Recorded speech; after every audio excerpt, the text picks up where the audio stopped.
අයිබෝවන් ඔබ හැමෝම ඉතාමත් සාදරයෙන් පිළිගන්නවා ලර්නින් with වජ්‍ර YouTube නාලිකාවට. ඔගොල්ලෝ දන්නවා අපි O level ප්‍රස්ථාර papers discussion එකක් යන ගමන් ඉන්නේ. අද අපි ඩිස්කස් කරන්නේ O level 2017 new syllabus වල ප්‍රස්ථාර ගාන. අපි කෙලින්ම වීඩියෝ එකට යමු. මේ ගානේ අපෙන් අහන්නේ අපිට දීලා තියෙනවා y සමානයි x වර්ග ධන 4x වෙන 2 කියලා. ඊට පස්සේ අපිට අසම්පූර්ණ වගුවක් දීලා තියෙනවා. අපිට ඒක වගුව ෆිල් කරන්නත් තියෙනවා. ඉස්සෙල්ලාම අහන්නේ මේ අගයක් අහනවා. ඊළඟට අපිට ප්‍රස්ථාරයක් අඳින්න කියලා දීලා තියෙනවා. ඊළඟට අපිට y ඍණව අඩුවන පරිදි ප්‍රාන්තරයක් හොයන්න තියෙනවා. ඊට පස්සේ y වල තියෙන සමීකරණය වෙනත් ආකාරයකින් ප්‍රකාශ කරන්න ඕනේ. හැබැයි ප්‍රස්ථාරය භාවිතයෙන් ඊට පස්සේ ධන මූල හොයන ඍණ මූල 6 සඳහාගයක් වෙන විදිහේ ගානක්. ඇත්තට මේක පහුගිය අවුරුදු දෙකේ අපි කරපු වීඩියෝ බැලුවා නම් 2015 16 දෙකේ මේ වගේම ගණන් දෙකක් තමයි තියෙන්නේ. ඉතින් ඒක ප්‍රස්ථාර ගානක් හරියට කරන හැටි පුතාලා දුවල පුතාලා ඉගෙන ගත්තා නම් හරිම ලේසියෙන් මේකේ ගාන කියන සම්පූර්ණ ලකුණු ප්‍රමාණය ඔයගලන්ට ලබා ගන්න තිබ්බා. අපි කෙලින්ම ගාන හදන්න යමු. මෙතන අපිට සමීකරණය දීලා තියෙනවා y සමානයි x වර්ග ධන 4x ඍණ 2 කියලා.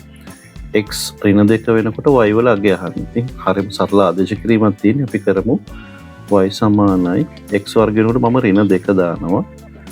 ඍණ 2 වර්ගය එකතු කිරීම 4 වාරයක් ඍණ 2 ඍණ 2. ඊට පස්සේ ඍණ 2 වර්ග කියන්නේ ධන 4යි. ඊළඟට 4 වරක් ඍණ 2 කියන්නේ ඍණ 8යි. මේ ඍණ 2 හින්ම ලියනවා. ඍණ 8යි ඍණ 2යි කියන්නේ ඍණ 10යි. ධන 4 වුණාම ඍණ 6යි උත්තරය. බලන්න හරියම ලේසි. අපි යන් ඊළඟ මේ ගාන කියන්නේ x අක්ෂය දිගේත් y අක්ෂය දිගේත් කුඩා බෙදුම් 10කින් ඒකක එකක් නිරූපණය වනසේ පරිමාණය යොදාගන්නේ ගනිමින් ප්‍රස්ථාර කණ්ඩාසික ඉහත ශ්‍රිතේ ප්‍රස්ථාරය අඳින්න කියලා තියෙනවා. ඒතර ඔයගොල්ලෝ යුක්තිය ඔයගොල්ලෝ කරන්න ඕනේ ප්‍රස්ථාර කොලයක් අරගන්න. ප්‍රස්ථාර කොලයක් අරගෙන මේ ප්‍රස්ථාරය අඳින්න ඕනේ මේ විදිහට. හැබැයි මෙතනදී ඔයගොල්ලෝ බලන්න මේ මම ඇඳු ප්‍රස්ථාරය අඳිනකොට බලන්න ප්‍රස්ථාර කොලේ y අක්ෂය මම ඇඳලා තියෙන්නේ පොඩ්ඩක් දකුණු පැත්තට බර වෙන්න. ඒකම x අක්ෂය ඇඳලා තියෙන්නේ චුට්ටක් උඩට බර වෙන්න. එතකොට මේ විදිහට ඔයාගේ ප්‍රස්ථාර කොලේ මැදින් හරියටම සමමිතිකව ප්‍රස්ථාරය අඳිනකොට අක්ෂ පද්ධතිය තෝරගන්න එක හරි වැදගත්. ඉතින් මම පොඩි පැහැදිලි කිරීමක් කරන්නම් එතන. දැන් ඔයා බලන්න ගිහිල්ලා වගේ ප්‍රස්ථාරයට දීලා තියෙන ටේබල් එකේ x කියන එක ඍණ 5 ඉඳන් ධන 1 වෙනකන් විතරයි යන්නේ. ඒතර මෙතන ගත්තොත් x වල කණ්ඩාංක දීලා තියෙනවා 1යි 2යි 3යි 4යි 5යි 6යි 7ක් දීලා තියෙනවා. එතකොට මෙතන මැද කණ්ඩාංකය වෙන්නේ මෙන්න මේකනේ. දෙපැත්තට 3 3 ගියහම මෙයා තමයි මැද. එතකොට අපි හොයාගත්ත තව එකක් මෙතන x ඍණ 2 දී y වල උත්තරය ඍණ 2 ඍණ 6යි කියලා. එතකොට මේක තමයි මැද. ඔයගොල්ලෝ දැනගන්න ඕන විශේෂ දෙයක් තියෙනවා. පුතාලා දුවල පුතාලාට දෙන ප්‍රස්ථාරය අනිවාර්යයෙන්ම සමමිතික ප්‍රස්ථාරයක් තමයි දෙන්නේ. එතකොට මෙන්න මේ x සමානයි ඍණ 2 x සමානයි ඍණ 2 කියන එක තමයි ප්‍රස්ථාර කොලේ මැදට ඇඳොත් ලස්සනයි ප්‍රස්ථාරය. ඒකම y වල අගයන්ගේ විහිදීම බලන්න. y වල අගයන්ගේ විහිදීම ගත්තොත් y වල වැඩිම අගය ධන 3 තියෙන්නේ. අනිත් ඒවා ඍණ සංඛ්‍යා ආපහු ධන 3. කියන්නේ ධන 3 තමයි වැඩිම y අගය. ඒ වගේම අඩුම y අගයනේ ඍණ 6. එතකොට ඔයාලට පේනවා ඍණ සංඛ්‍යා පොඩක් වැඩිපුර තියෙනවා. ධනේවා තියෙන්නේ 3යි න ඍණේවා 6ක් තියෙනවා. එහෙමනම් ඔයාගේ ප්‍රස්ථාරේ ඍණ පැත්තට වැඩි ඉඩක් තියාගෙන ප්‍රස්ථාර ටිකක් උඩට යන්නත් ඕනේ. ප්‍රස්ථාර කොලේ මැදට එන්න ඕනේ x සමානයි ඍණ 2 කියන එක. එහෙම આવොත් තමයි ප්‍රස්ථාරේ හරියටම සමමිතිකව විහිදලා යන්නේ. එතකොට එහෙම ගත්තාම බලන්න ඔයගලන්ට පේනවා මම y අක්ෂය අරන් තියෙන පොඩ්ඩක් දකුණට බර වෙන්නේ. මොකද හේතුව x සමානයි ඍණ 2 කියන රේඛාව. එහෙම නැත්නම් x අක්ෂයේ ඍණ 2 හරහා y අක්ෂයට සමාන්තරව යන රේඛාව තමයි x සමාන ඍණ 2 කියන්නේ. x සමාන ඍණ 2 තමයි මම ප්‍රස්ථාර කොලේ මැදින් ඇඳලා තියෙන ඉර. අන්න එහෙම වෙන විදිහට අක්ෂ පද්ධතිය තෝරගන්න. මේක පැහැදිලි නැත්නම් කමෙන්ට් එකක් දාන්න. මම ඊළඟ වීඩියෝ එකේ ඒක තව ටිකක් පැහැදිලි කරලා කියලා දෙන්නම්. මම පොඩ්ඩක් වේගින් යනවා. මොකද මේ වගේ ගණන් දෙකක් හදලා තියෙන මේ තුන්වෙනි ගාන හින්දා ඔයගොල්ලෝ ඇත්තටම දැනුවත් වීමක් එක්ක යන්නේ. ඊට අමතරව ඔයා මේ ප්‍රස්ථාරය ඇඳනම් ඔයාලා තියෙන xy කණ්ඩායම් මාක් කරගෙන යන්න. xy කණ්ඩායම් කිරීම මේ වගේ මාක් කරලා ඔයාලා තියෙන මේක ලස්සන ස්මූත් කර්ව් එකක් සුමට වක්‍රයක් ඇඳගෙන යන්න ඕනේ. මෙතනදී වැදගත්ම දේ තමයි ගොඩක් වෙලාවට ඔයාලට මේ වගේ පළවෙනි පොයින්ට්ස් දෙකක් විතර යනකම් කඩි රූලෙන් හිමින් ඇඳ ගන්න පුළුවන් වැඩි තද කරන්නේ නැතුව. මේ වගේ පළවෙනි පොයින්ට් එකක් වෙනකම් යනකම්. ඊට පස්සේ අඩි රූලෙන් ඇඳ කියලා පේන්නේ නැති වෙන්නේ ඒ ආපු ඝන කමින්ම වැඩි තද කරන්නේ නැතුව හිමින් පෙන්සිලෙන් ඇඳන් ඉන්න ඕනේ. මෙන්න මේ හැරෙන වක්‍රයේ මේ හැරෙන තැන හැරුම් ලක්ෂය එහෙම නැත්නම් අවමගේ තියෙන තැන එකම එක ටචින් පොයින්ට් එකක් විතරයි තියෙන්න පුළුවන්. කියනවා එන කර්ව් එක ඇහිලා මෙහෙම දිගටම මෙහෙම ගෑවිලා යන විදිහට ඇඳලා තවත් ලකුණු හම්බ වෙන්නේ නැහැ. මේ හැරෙන තැනදී ඔයා එකම එක ඛණ්ඩාංකයක් ගෑවෙන විදිහට මේ කර්ව් එක හඳ ගන්න ඕනේ. ඊට අමතරව ලකුණු දෙනවා ඒගොල්ලෝ මේ ඊතල හෙඩ් හිස දාන එකට ඊතල හිස් තියෙන්න ඕනේ. ඒ වගේම අක්ෂ පද්ධතිය නම් කරලා තියෙන්න ඕනේ x සහ y විදිහට. xy කණ්ඩාංක කැපෙන මැද ලක්ෂ්‍ය බිඳුව කියන එක දාලා තියෙන්න ඕනේ. ඊට අමතරව අක්ෂ පද්ධතිය හරියට ක්‍රමාංකනය කරගන්න ඕනේ. මෙහෙම අක්ෂ පද්ධතිය ක්‍රමාංකනය කරගන්නකොට මේ x අක්ෂ දිගේ ගත්තොත් ඒගොල්ලන් x අක්ෂයේ ඒකක දෙකක් අතර තියෙන දිගවල් හැම වෙලෙම සමාන වෙන්න ඕනේ. ඒ වගේම y අක්ෂය මාක් කරලා තියෙන ක්‍රමාංකනය කරපු කොටු අතර තියෙන දොරවල් එකිනෙකට සමාන දොරවල් වලින් තියෙන්න ඕනේ. හැබැයි අවශ්‍යතාවයක් නැහැ x අක්ෂයේදී අපි ගන්න කොටුවක පළලයි y අක්ෂයක ගන්න කොටුවේ උසයි සමාන වෙන්න ඕනේ කියලා නැහැ. එහෙම එනවනම් හරි ලස්සනට අඳින්න පුළුවන්. හැබැයි එහෙම නොවුණා කියලා ප්‍රශ්නයක් නැහැ. කොහොම හරි ඔයා කරන්න ඕනේ ප්‍රස්ථාර කොලේ පුරාම විහිදෙන විදිහට වගේ ප්‍රස්ථාරය අඳ ගන්න ඕනේ. හරි මම හිතනවා පැහැදිලි කියලා. මේ විදිහට ඔයගොල්ලෝ මේ ප්‍රස්ථාරය අඳ ගන්න. අපි එහෙමනම් ඊළඟ ගානට යමු. ඊළඟ ගාන කියන්නේ ප්‍රස්ථාරයේ භාවිතයෙන් පහත දී ඇති ප්‍රශ්න වලට පිළිතුරු සපයන්න කියලා තියෙනවා. එතකොට මේ ප්‍රස්ථාරයේ භාවිතයෙන් කියන එක පේපර් එකේ තිබ්බේ. ඊට පස්සේ වෙන ගණන් තුනට මේක භාවිත කරන්න කියලා තිබ්බේ. එතකොට ඒකේ තුන්වෙනි ගානේ විශේෂයෙන් කියන්නේ y ඍණව අඩුවන පරිදි x යගේ ප්‍රාන්තරය සොයන්න කියලා. එතකොට ඔයාලට මතක ඇති ගිය අවුරුදු දෙකෙත් මේ වගේම තිබ්බා. හැබැයි මීට සමාන නැහැ පොඩි වෙනසක් තිබ්බා. මේකේ y ඍණව කියන එකට තියෙන එක තේරුමක් අඩුවන පරිදි කියන එකට තියෙන තව තේරුමක්. අපි බලමු මේ දෙක මොකක්ද කියලා. මොකද හැමදාම මේ වගේ ප්‍රශ්නයක් එන හින්දා. එතකොට ඔයාලට තේරෙනවා මේ අපි අඳපු ප්‍රස්ථාරය තමයි y කියලා කියන්නේ නේ. y තමයි මේ ප්‍රස්ථාරය. එතකොට මේ ප්‍රස්ථාරේ y ඍණව කියන එකේ තේරුම තමයි අපි දන්නවා අපේ y අගය මෙතනදී බිඳුවයි ඊට පස්සේ ඍණ 1 ඍණ 2 ඍණ 3 ඒ විදිහට අඩු වෙවි යනවානේ. y වල වටිනාකම අඩු වෙනවා. එතකොට y ඍණ කියන්නේ මොකද්ද? මෙතනින් උඩදී y අගය ධන මෙතනින් පල්ලෙහා තියෙන y අගය ඍණ. ඒක ඔයගොල්ලෝ දන්නවනේ. එතකොට මෙතන මේ ඍණව කියන එකේ තේරුම තමයි අපිට මේ x පරාසය හොයන්න ඕනේ y ඍණවන පරාසය. එහෙමනම් මේ කියන්නේ මෙන්න මේ x අක්ෂයට යටින් තියෙන පරාසය තමයි ගන්න ඕනේ. හැබැයි x අක්ෂයේ මත තියෙන ලක්ෂ දෙක එන්න බෑ. මොකද x අක්ෂයේ මතදී ඍණ නැහැ. බිඳුවයි අගය. ඒතර x අක්ෂයේ මත කියන වැලියුස් දෙක ගන්නත් බෑ. ඊට යට තියෙන x වල පරාසය තමයි අපෙන් අහන්නේ. මෙන්න මේ පරාසය තමයි අපෙන් අහන්නේ. හරිනේ. ඒක තමයි මේ y ඍණව කියන එකේ තේරුම. ඊළඟට ගත්තොත් y අඩුවන පරිදි කියලා තියෙනවා. මේ කියන්නේ y අඩුවන පරිදි කියලා තමයි මේ කියන්නේ. y ඍණව අඩු වෙන විතර y ඍණව කියන්නේ එක තේරුමක්. y අඩුවන පරිදි කියන්නේ මොකද්ද? මේකෙදි y වල අගය ඔයගලන්ට පේනවා x අගය මේ අතට වැඩි වෙවි යනකොට අපේ මේ ප්‍රස්ථාරයේ තියෙන x අගය ඔයා බලන්නකෝ මෙතන ගත්තොත් x අගය මෙන්න මේ වගේ වැලියු එකක්. තව පල්ලෙහාට ගිහිල්ලා ගත්තොත් x අගය තව පොඩ්ඩක් ධන පැත්තට ගිහිල්ලා. මෙතනදී x අගේ තව පොඩ්ඩක් දකුණට ගිහිල්ලා ඕ වගේ මෙහෙම මේ ප්‍රස්ථාරය ඉස්සරහට යනකොට x අගේ මෙහි ඉඳන් මේ පැත්තට යනවා. ඔයගලන්ට පේනවනේ ඒක. එතකොට ඒකට අදාළ y අගයන්ට මොකද වෙන්නේ කියලා බලන්න ප්‍රස්ථාරේ. y අගේ දැන් මෙතනදී තියෙන y අගේ මේක. මෙතනදී තියෙන y අගේ මේක.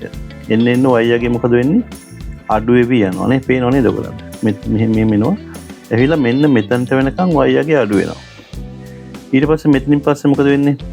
මෙතනින් පස්සේ y අගේ දැන් ඔන්න ආපහු හැරෙනවා නේ. ඉස්සෙල්ලා මෙතනට වෙනකන් අඩු වුණා. මෙතනින් පස්සේ y අගේ එන්න මෙහෙම වැඩි වෙනවා. එහෙනම් මේ කැලේදී y අඩු වෙනවා. මෙතනදී අඩු මගේ ලබා ගන්නවා. ඊට පස්සේ y අගේ එන්න වැඩි වෙනවා. එතකොට මේ y අඩු වෙන පරිදි කියන එකේ තේරුම තමයි අපි ගන්න කියන්නේ අපේ මෙන්න මෙතන ඉඳන් මෙතනට වෙනකන් y අගේ අඩු වෙන පරිදි. හරිනේ. එතකොට ඔයා පරාසය ලියනකොට මෙන්න මේ පොයින්ට් එක ගත්තොත් මොකද වෙන්නේ කාට? y අගේ අඩු වෙනවද වැඩි වෙනවද? මෙන්න මේ යටම පොයින්ට් එකේදී මෙතනදී අඩු වෙනවා කියලා කියන්නත් බෑ වැඩි වෙනවා කියලා කියන්නත් බෑ. ඒ හින්දා මෙන්න මේ පොයින්ට් එක ගන්නත් බෑ. මොකද මෙතනට වෙනකන් තමයි අඩු වෙන්නේ. මෙතනින් පස්සේ තමයි වැඩි වෙන්නේ. හැබැයි මෙතන ඇතුළේදී මෙන්න මේ පොයින්ට් එක උඩදී අපිට කියන්නත් බෑ අඩු වෙනවද වැඩි වෙනවද කියලා. ඒ හින්දා ඔයාගෙන් අහන පරාසයේදී මේ පොයින්ට් එක ගන්නත් බෑ.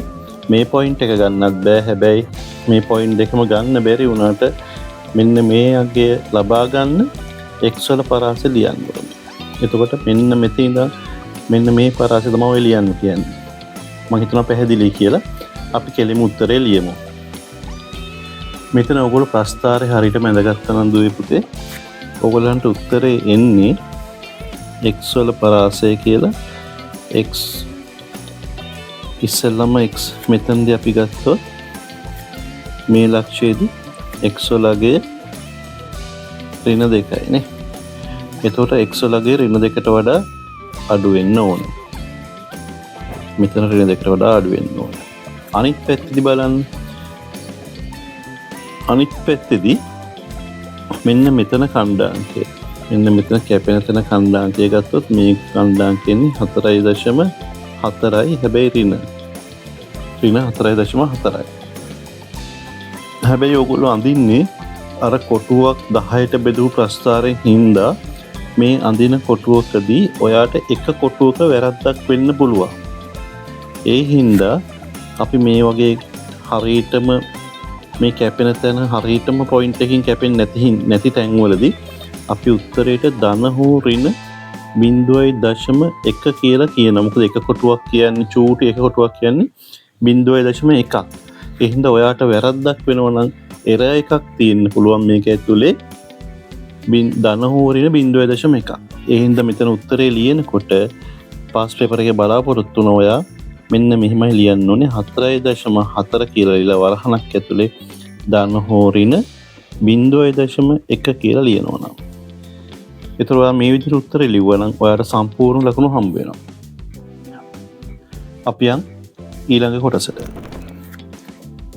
මෙතන ඊළඟ ගාන කියන්නේ අර විදිහටම ප්‍රස්ථාරය භාවිතයෙන් දී ඇති ශ්‍රිතය y සමාන x ධන a වල සම්පූර්ණක වර්ගයේ අඩු කිරීම b ආකාරයෙන් ප්‍රකාශ කරන්න කියලා කියන්නේ. මෙහි a හා b යනු සංඛ්‍යා දෙකක් කියලා තියෙනවා. ඒතර ප්‍රස්ථාරය භාවිතයෙන් කරන්න කියන හින්දා අපි කෙලින්ම උත්තරයට යන්න ඕනේ සොළු කිරීමකුත් කරන්නේ නැතුව. එතකොට සොළු කිරීම කරන්නේ නැතුව ප්‍රස්ථාරය අඳිනවා නම් පුතේ දුවේ පුතේ අපිට දැනගන්න ඕනේ දේවල් දෙකක් තියෙනවා ප්‍රස්ථාර ලියන්න නම්.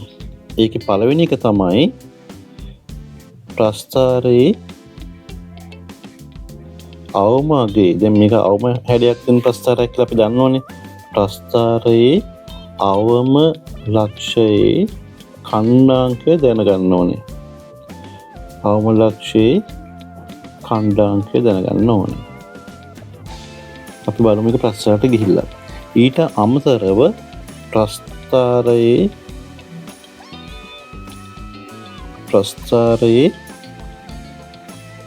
හැරුම් ලක්ෂයේ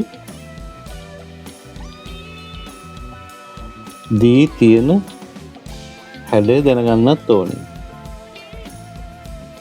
හැරුම් ලක්ෂයේදී තියෙන හැඩය දැනගන්නත් ඕනේ. එතකොට අපි ප්‍රස්ථාරට ගිහිල්ලා ඔන්න ඔය දෙක හොයාගෙන එන්න ඕනේ. එතකොට ප්‍රස්ථාරයට ගියාම ප්‍රස්ථාරයෙන් ඔයාලට පේනවා මෙතන හැරුම් ලක්ෂයේ ඛණ්ඩාංක තියෙන්නේ -2යි -6යි. එතකොට -2 එන්නේ කොහොමද? මේ ඛණ්ඩාංක උඩ x පැත්තට අපි ඉස්සෙල්ලාම ඛණ්ඩාංකය හැම වෙලෙම ලියන්නේ x ඛණ්ඩාංකේ ඉස්සෙල්ලා ලියන්නේ x පැත්තට යනවා. ගියාම හම්බ වෙන්නේ -2. ඒක තමයි මේ -2 ආවේ. ඊට පස්සේ අපි y පැත්තට ගිහිල්ලා බලනවා තියෙන්නේ මොකද්ද? එතන -6 තියෙන්නේ. ඒක තමයි මේ ලිව්වේ. ඛණ්ඩාංකයක් හින්දා අනිවාර්යෙන් වරහණක් දාලා ලියන්න ඕනේ. ඒතර හැරුම් ලක්ෂයේ ඛණ්ඩාංකයන්නේ -2 අඩු කිරීම -6. ඊළඟට අපිට ඕනේ මොකද්ද? ප්‍රස්ථාරයේ හැරුම් ලක්ෂයේදී හැඩය. හැරුම් ලක්ෂයේදී හැඩය කියන්නේ මේ ප්‍රස්ථාරයේ මෙහෙම උඩ ඉඳන් ඇවිල්ලා අඩු වෙලා වැඩි වෙන එකක් තියෙන්නේ. අවම හැඩයක් තියෙන්නේ. මෙහෙම වැඩි වෙලා අඩු වෙන එකක් නෙමෙයි. එහෙනම් අපි මෙතන ගිහිල්ලා මේ හැඩයත් අපි ලියා ගන්න ඕනේ. මෙතන හැඩය තියෙන්නේ අඩු වෙලා වැඩි වෙන. මෙන්න මේ දෙක දන්නවනම් අපිට ප්‍රස්ථාරය භාවිතා කරලා කෙලින්ම ප්‍රස්ථාරයේ සමීකරණ ලියන්න පුළුවන්. මේගොල්ලෝ මේ අහන විදිහට. කොහොමද ලියන්නේ කියලා බැලුවොත් ඉස්සෙල්ලම කරන්න ඕනේ y කියලා ලියනවා. y සමානයි කියලා ලියලා කොටු වරහණක් ඇරලා x අඩු කිරීම කියලා ලියලා මෙතන ලියන්න ඕනේ හැරුම් ලක්ෂයේ තියෙන x ඛණ්ඩාංකයේ අගය. x ඛණ්ඩාංකයේ -2 හින්දා එහෙම ලියලා කොටු වරහණ වහලා සම්පූර්ණකයේ වර්ගය කියලා ලියලා සම්පූර්ණකයේ වර්ගය කියලා ලියලා ඊට පස්සේ හැරුම් ලක්ෂයේ y ඛණ්ඩාංකයේ ලකුණත් එක්ක ලියන්න ඕනේ. මෙතන ඉන්නේ -6 හින්දා මම -6 කියලා ලියනවා. ඊට අමතරව හැරුම් ලක්ෂයේ හැඩය අවම හින්දා අපි මෙතන ලියන්න ඕනේ. ඊට අමතරව හැරුම් ලක්ෂයේදී හැඩය තියෙන්නේ ඊට අමතරව හැරුම් ලක්ෂය ළඟදී ප්‍රස්ථාරයේ හැඩය තියෙන්නේ අවමයක් විදිහට නිසා අඩු වෙලා වැඩි වෙන විදිහට හින්දා අපිට මෙතන ඉස්සරහා ලියන්න ඕනේ ධන ලකුණ. ඕගොල්ලන්ට වෙන ගානක් ඇවිල්ලා හිතන්නකෝ ඔයාට හැඩය ආව කියලා වැඩි වෙලා අඩු වෙන උපරිම ඛණ්ඩාංකයක් වෙන හැඩයක් තිබ්බා කියලා. එහෙම නොවනානම් මේ ගානේදී මෙතන ධන නෙමෙයි එන්නේ. ඔයා මෙතනට ඍණ ලකුණක් දාන්න ඕනේ. හොඳට මතක තියාගන්න. හරි. දැන් අපි තියෙන මේක සුළු කරගෙන යන්න. මෙතන එනවා ධන හින්දා මම පළවෙනි ධන ලකුණ ලියන්නේ කෙලින්ම. ඊට පස්සේ මෙතන තියෙන්නේ x ඍණ වාරයක් ඍණ ධන 2 සම්පූර්ණකයේ වර්ගය ඍණ 6 කියලා එනවා. ඒතර මේක අපිට පේනවා කෙලින්ම මේ අහලා තියෙන ආකාරයටම ඇවිල්ලා තියෙන හින්දා අපි ලියන්න ඕනේ y සමානයි x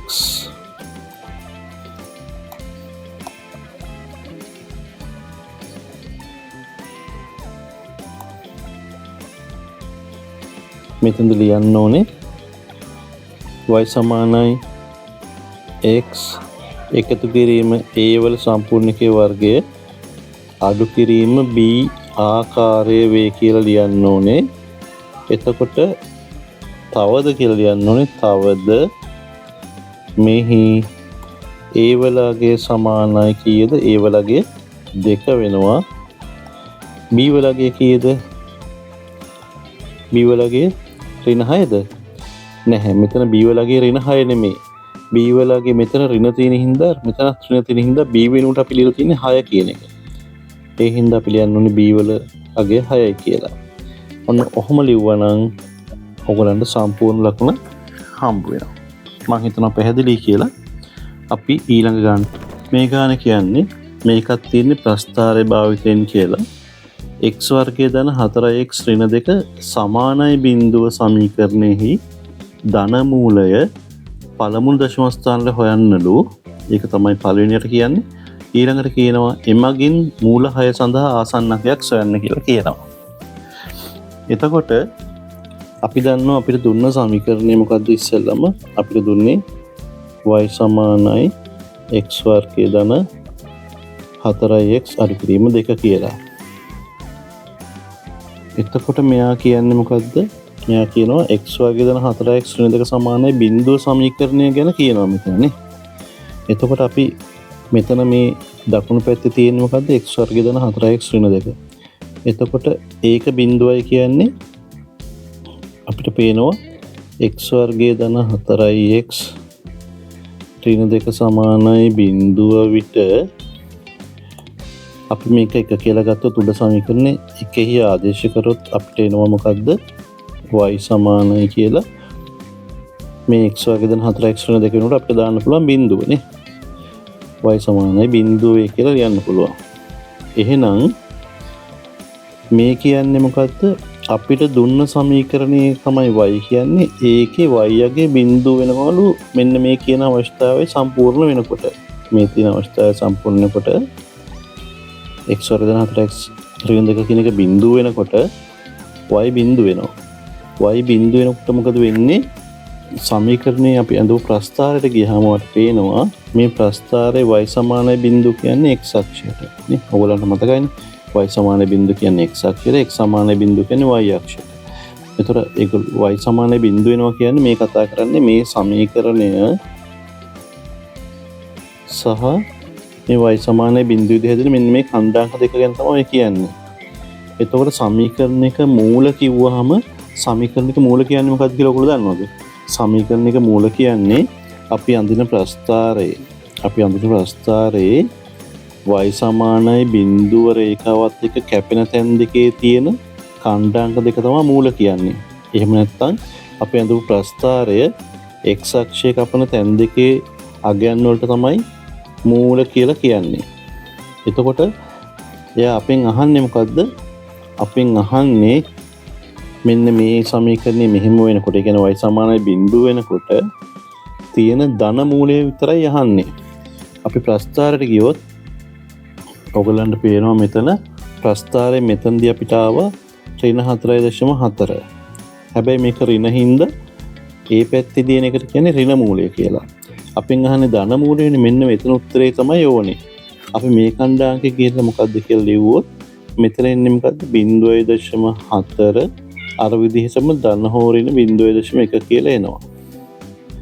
එතකොට අපෙන් අහන උත්තරේ තමයි මේක. අපි උත්තරේ ලියමු ගිහිල්ලා y සමානයි බිඳුවට ධන මූලය කියලා උත්තරේ කෙලින්ම ලිව්වෙහි ධන මූලය අගේ කියදාවේ 0.4 ධන හෝ ඍණ මොකද්ද 0.1 මෙන්න මෙහෙම ලිව්වනම් පස්වෙනි ගානේ පළවෙනි කොටසේ උත්තරේ හම්බ වෙනවා. ඊළඟට අපෙන් අහන්නේ එමගින් ධන මූල 6 සඳහා ආසන්න අගයක් හොයන්න කියලානේ.